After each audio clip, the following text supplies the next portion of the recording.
खैर चाहिए हम दिहाड़ी का कभी 400 कभी 300 कभी 500 कभी वेले घर चढ़िया जी कभी 200 भी बच जाता है।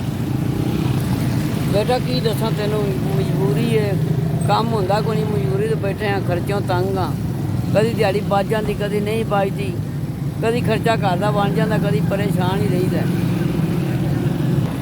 ला देईदे ने पैसे धारे फड़ के सौदा लियाईदा घर खर्चा देईदा उन्होंने रुपया 2-2 करके इकट्ठे करके 500 400 देना है।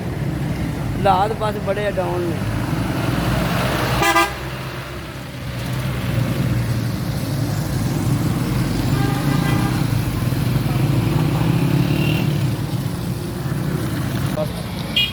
चार हज़ार मैनू माड़े बंदे ने जितों भी 4000 आया ना अल्लाह उन्होंने वादा देवे तंदुरुस्ती देवे अल्लाह इन्हों को देवे रही दुनिया के जिउंदे रहन।